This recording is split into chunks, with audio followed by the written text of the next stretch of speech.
Episode 15 of the Liberty Weekly podcast is brought to you by the Liberty Weekly Udemy affiliate link.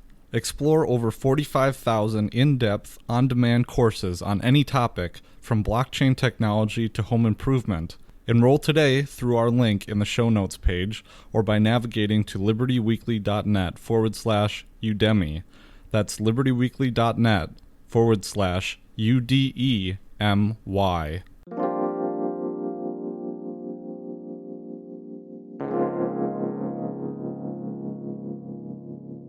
Joining us this morning is former U.S. Attorney Bud Cummins. Bud, what is your take on this investigation? Because, again, it does seem serious. The FBI is investigating a transaction. If that leads to Jane Sanders, so be it.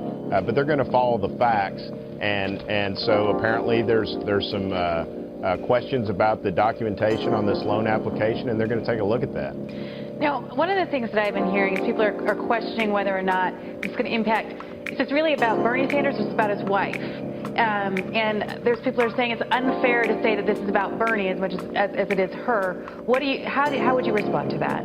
Well, I don't think any of us know if Bernie was involved in this loan application. Again, if they follow the facts and they look at the transaction and see who signed the application and who made representations that may not have been truthful, that's going to lead them to the people that are involved. If Bernie Sanders was involved in that process, then he was. If he wasn't, he wasn't. If Jane Sanders was involved, she was.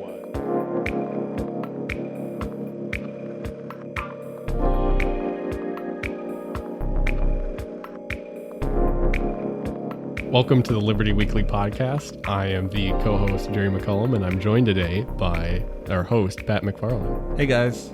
And today we're going to be doing something to combat the left's idolatry of Bernie Sanders. And this is something that I actually have not learned about that much, but Pat has, and he's chomping at the bit. He's really excited to talk about this. Oh yeah. And you may have heard that Bernie Sanders has 3 homes, despite how much he cares for the poor, and he really thinks that everyone should pay their fair share.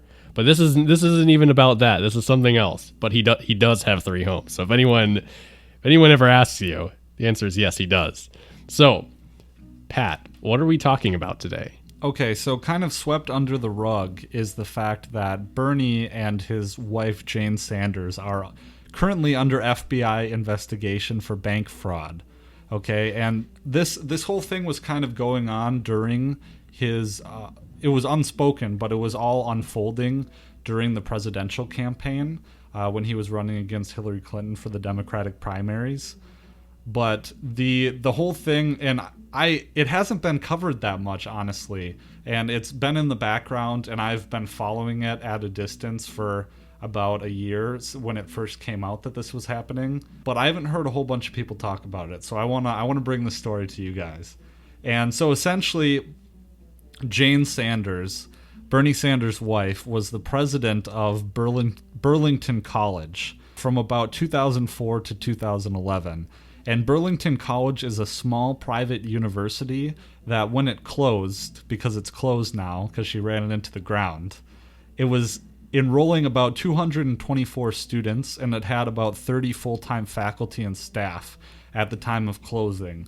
And I got this information from the Burlington Free Press and a lot of Zero Hedge stories, which I will link every single story in the show notes that I referred to, and you can follow for yourself the web of deceit and lies.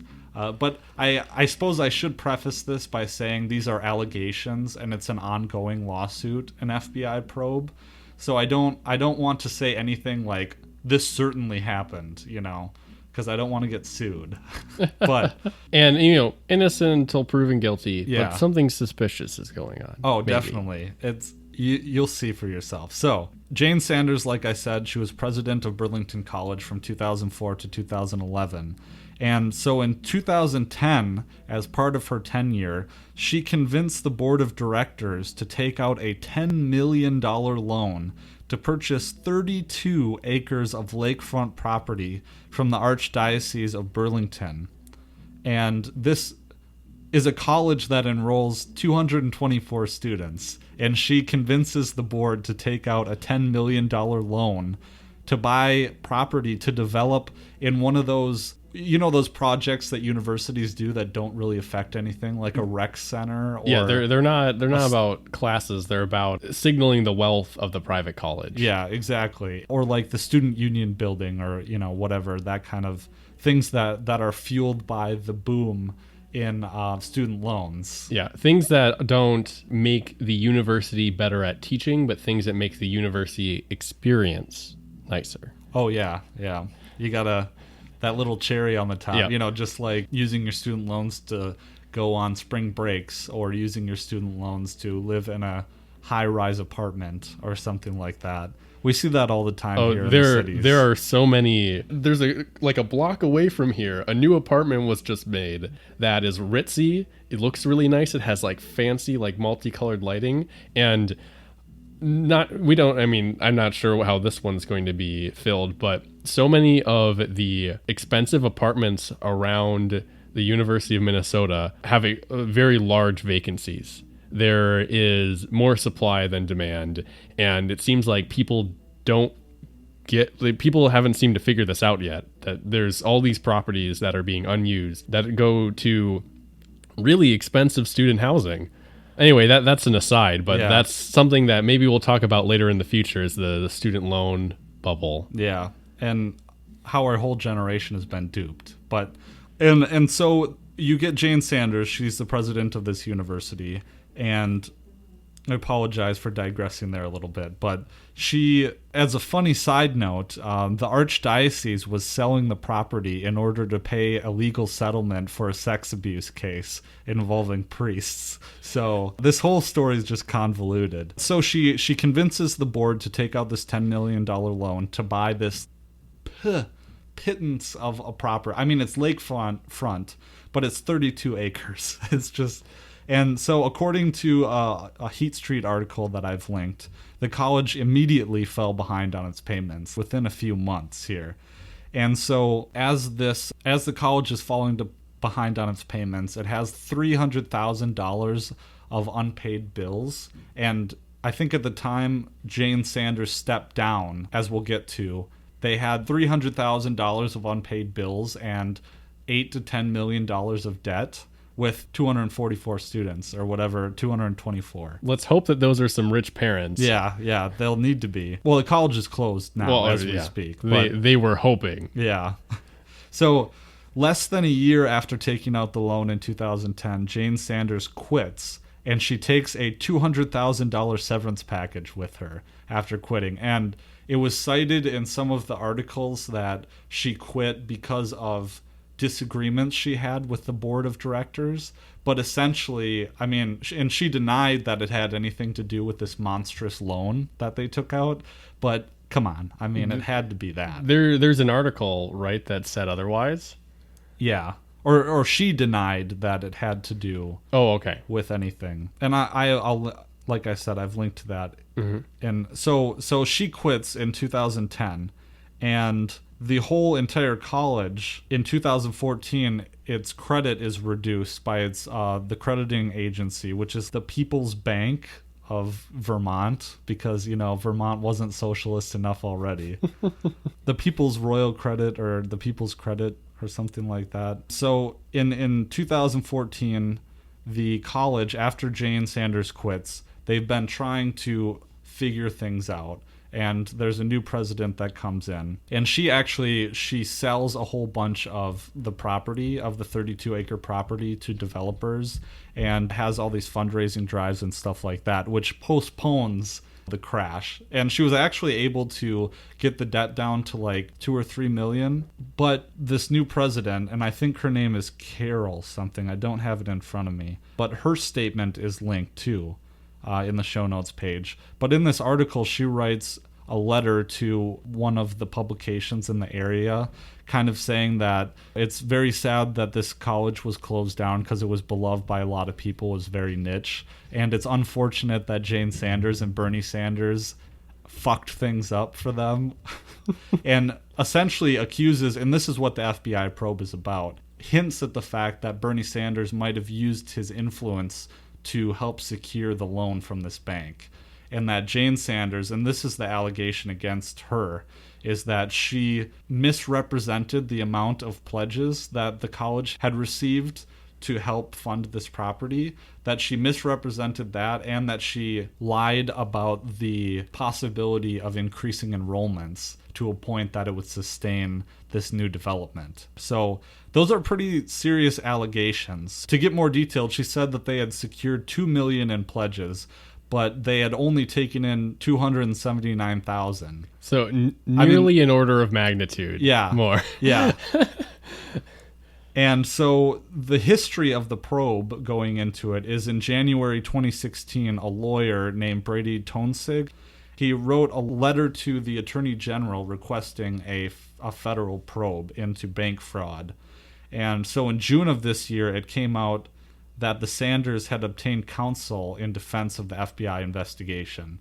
So lawyering up is not evidence of guilt necessarily. It's probative. It makes it more or less possible that they could have been involved, but it's not admissible in court. You can't argue that to prove guilt, but it is telling. I mean, they hired, they must be in some shit. They're putting up their defenses, what you're saying. Yeah. Which could imply that they have something to defend against. Yes. But as a general rule, it's smart to lawyer up. So you can't say too much about that. Like I said before, the specific allegations are that Bernie Sanders used his influence to get this bank to loan the college money.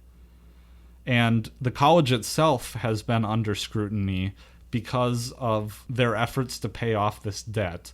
And there was actually the estate of a donor to the college. There's a lawsuit regarding the estate of a former faculty member who had left essentially all of her money in a trust to the college to provide for student scholarships. And this lawsuit filed by her estate alleges that the college used $50,000 of the $70,000 to help pay off the debt from this property purchase.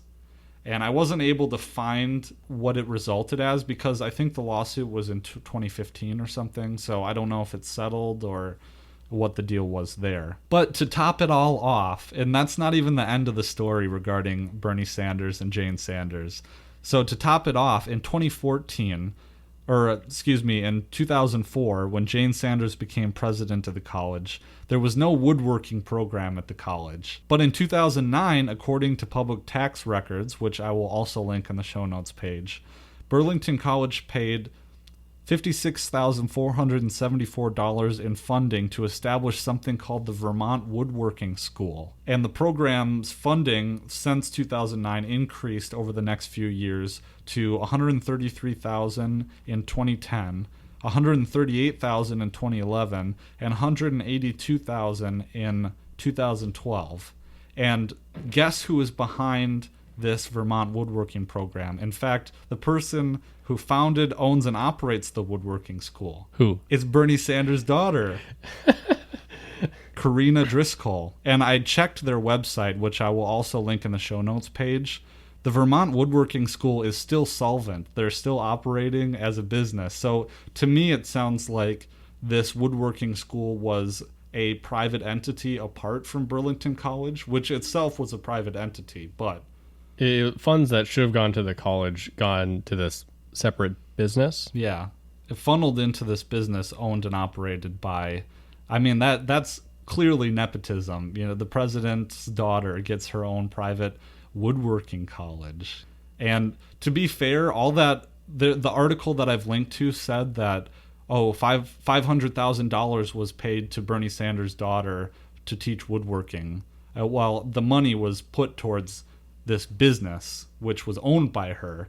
So I'm assuming she didn't pocket all of it because if you go on the website, there's 12 current employees that are listed there. So she didn't just pocket it, but there is collusion. Or evidence of possible collusion there. It's just a tangled web of scandal that is rocking Vermont. And I don't know how through all of this Bernie Sanders could continue to be popular there. To me, it sounds like this college was a beloved private institution, and maybe that's just flowery crap, but it sounds to me like this college was pretty beloved by a close-knit community of students and people who supported it. Mm-hmm. So, I mean, at the very least, this is a very sad story. And in fact, when the college closed its doors, and I saw there's a video in some of the articles that I linked that maybe I'll sample for the intro to this episode, the president and the staff are weeping, and they stated when they were announced their closure, "We cannot handle," quote, "the crushing weight of debt incurred."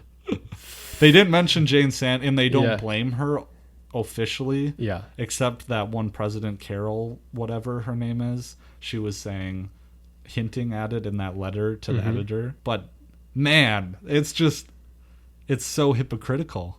How could you? Do you know a lot of Bernie supporters? Yes. I mean, most of my peers. Yeah. Or recently they don't seem to talk about it, but most people are like, yeah, I wished I could have voted for Bernie Sanders. That's the state that most people are in. Most of my peers are in. If they would have known that Hillary would lose. or no, I mean they wish they could have. I assume that they voted for Hillary. Yeah. Most of them were like, I wish I could have voted for Bernie Sanders. I wish that Bernie Sanders was on the ballot. Hold on to that thought. We'll get back to it after a message from our affiliate program. Hey everyone, Pat McFarland here. As libertarians, you have probably heard of cryptocurrencies like Bitcoin and Ethereum.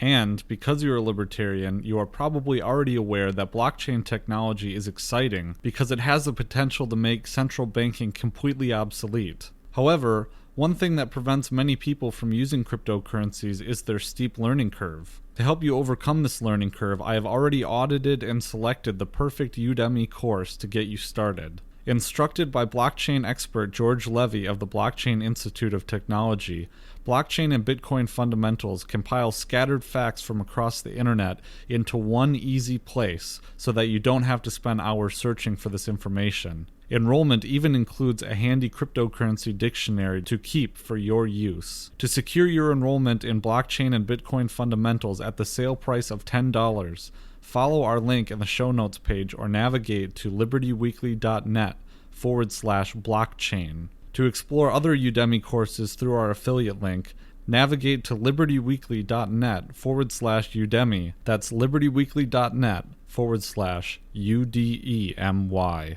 Do you know anyone who is economically literate who supports Bernie Sanders? And by economically literate, I don't mean to the level of wokeness that Austrian economists are, but I mean even to the traditional literacy in economics. Actually, yeah, one person there is, and it's pretty bizarre because when I met him the first time, he called himself a libertarian. He voted for Gary Johnson in 2008. And then this has been said before, but the first thing that you do when you become a libertarian is you determine who else is or is not a libertarian in your opinion. So with that caveat that this is kind of petty, I don't consider him a libertarian. I don't really consider him to ever have been a libertarian because he does not get the fundamental principles of it. Does he follow the NAP? No, no. I'm assuming not. No, he's okay with the minimum wage. He's okay with a lot of. He's okay with democratic socialism.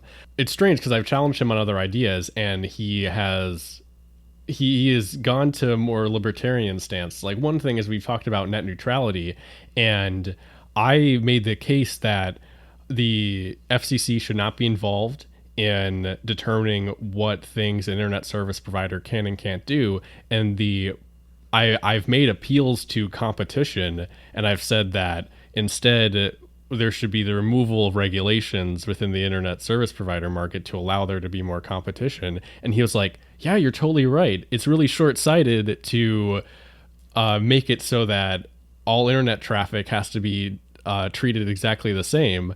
And I'm like, yeah, it is. And it's really bizarre that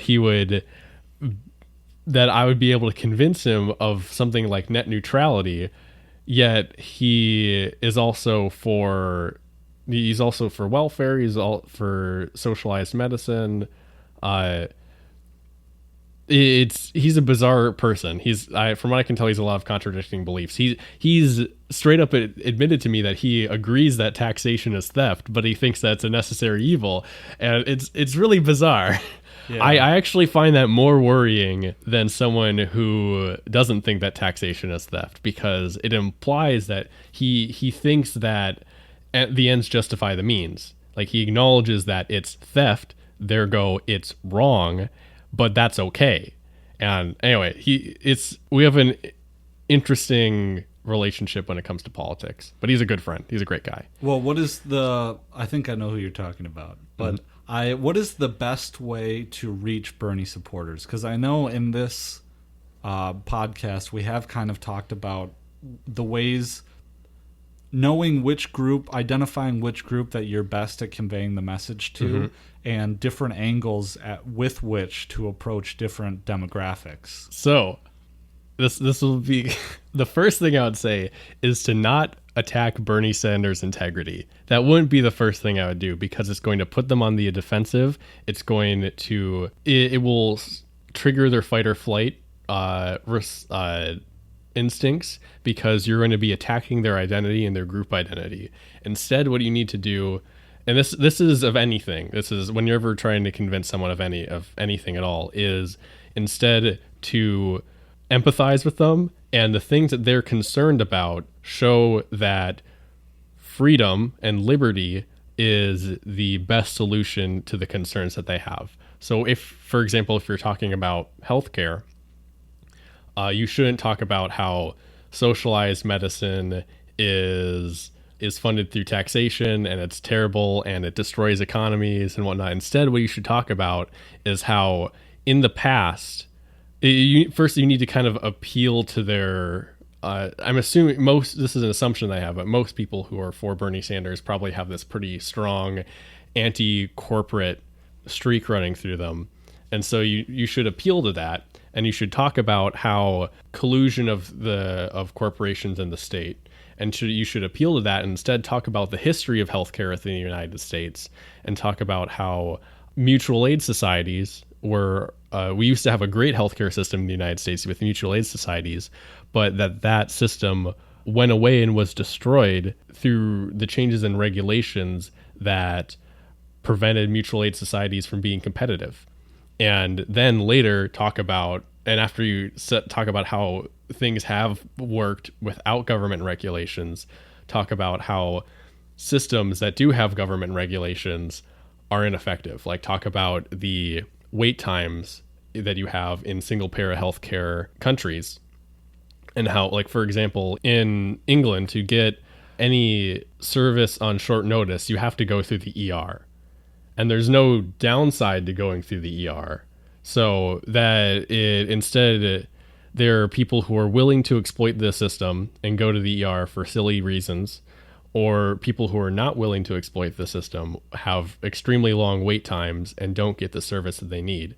Also, there's a really tragic personal story from someone who's a libertarian in Australia. He's created a lot of well-produced YouTube videos. I don't know. I think he's in politics over in Australia, but his name is Topher Field. That's the name of his YouTube channel if you want to take a look at it. But on there, he has a personal horror story of socialized medicine. I don't know if this is still the case, but at the time of making that video, he was just diagnosed with sleep apnea, and the solution to it would be extremely simple. It's the removal of the tonsils in his throat, tonsillitis, which is a routine and is not a complicated or dangerous or difficult procedure. And he had to be put on a years-long waiting list in order for a tonsillectomy. And I don't know if you guys know how you deal with sleep apnea normally, but you put on a mask that's connected to an oxygen tank, a CPAP machine, yeah. And it's not something that's pleasant. And instead of being allowed to have this simple procedure to happen, he couldn't even find there wasn't even a private institution to go to pay for to do this, because he was forced to not have the simple and easy procedure done because I believe private healthcare is illegal within Australia, and like it is in Canada, like you can get better service for your pets than you can in Canada. So anyway, I digress, but those are the things that I would bring up if you were to say talk about healthcare. And I wouldn't, I unless they're asking for these kind of opinions, I wouldn't talk about how you think that like liberty is the solution to all problems, or how the government creates all the evils. Instead, I would bring up very specific issues and specific topics.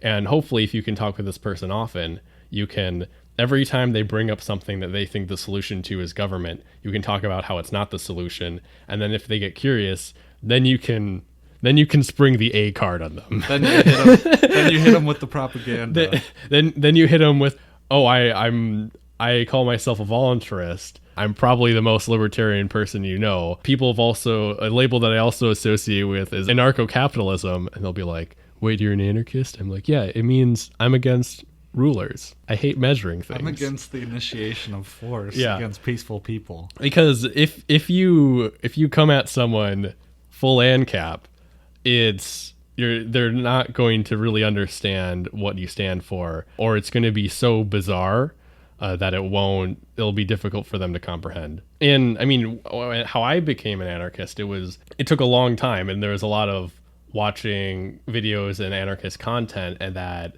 was sort of like, is this what they're implying? It took me a really long time before I started to get into it. And I would suggest that you don't shock your peers unless that's your goal with the fact that you like it with anarchism or whatnot. But I don't, if anyone asked me straight up, what do you think is the solution to all of society's ills, it would be getting rid of the belief in the necessary, like getting rid of the belief that government is necessary. Like I wouldn't, if someone asked me directly, I wouldn't shy away from saying it. But if you're trying to convince someone else, go easy on them. Yeah. And that will, and appeal to the things that they care about. And I mean, this is how you convince anyone of anything. You don't attack them. You don't try to confront them. You try to show that, hey, we're here together wanting the same thing, and I'm going to show you the way that I think is the best way to get that thing. And while they're thinking that's through democratic socialism, you instead can show that it should be done, and is only possible through liberty, and ultimately the dilution of the state, and ultimately the dissolution of the state.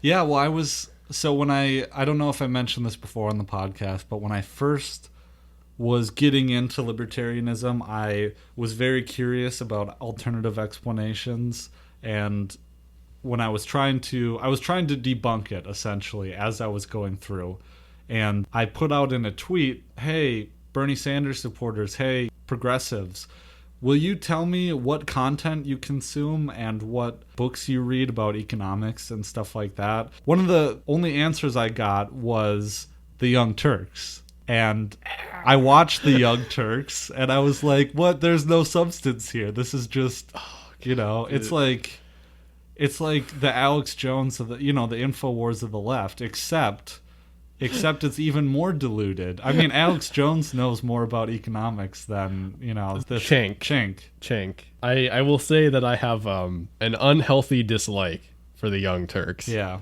I'm biased. I'll begin with that. But they actually have an episode where they were talking about voluntarism. They had literally no idea what it was. They were thinking that it had to do with volunteering.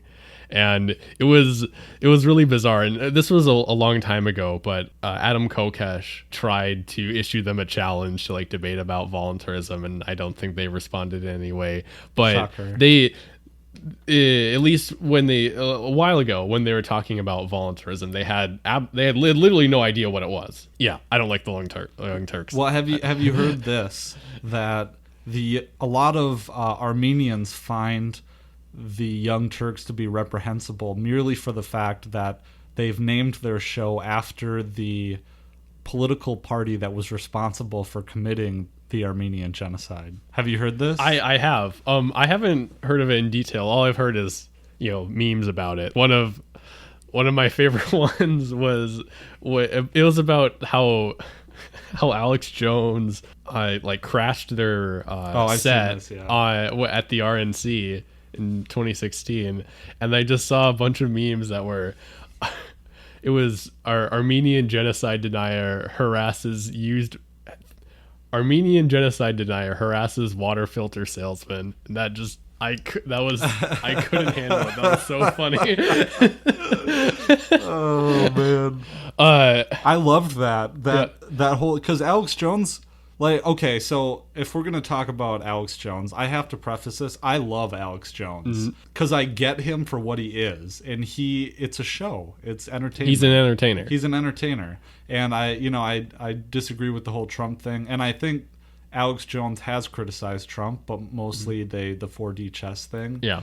But if you are privy to all of, because Alex Jones does not spew a lot of BS. A lot of the stuff he refers to is just, you have to know. But if you don't know and you're, way out there. The one thing that I worry about with Alex Jones is that people will see his content and then think that's the entirety of the alternative media. Yeah. Which unfortunately happens. And I don't see them now because my schedule is different and I don't, but for a while when I was going to work, I would see people standing in like the boulevards, like standing in like by an intersection on a boulevard holding a sign, like talking about like InfoWars and I think white genocide. I don't know for sure, but no, I don't think so. But they're talking about InfoWars and stuff. And I tried to like stop and be like, hey, you should check out the Corbett report. Yeah. And they're like, Corbett report. I'm like, no, it's two T's, Corbett. Please. And I don't think I ever got to this guy, but if you come across someone who's like really into Alex Jones, I would suggest recommending them better alternative media sources. Yeah. Because really into Alex Jones, as in they think that he's the ultimate authority. They think that InfoWars is the ultimate like authority on that sort of stuff. And it's not. And I guess I should qualify. I love Alex Jones as a novelty. Yeah, not as a news source. Yeah. Because for all my alternative news, I go to Corbett or I go to Luke Rukowski. Yeah, or Boiling Frogs Post, Newsbud. Newsbud is nonpartisan, actually. So they're not voluntarist or anything. Tim Pool, we talked about in episode 11, our favorite. As a radical centrist. As a radical centrist, yeah.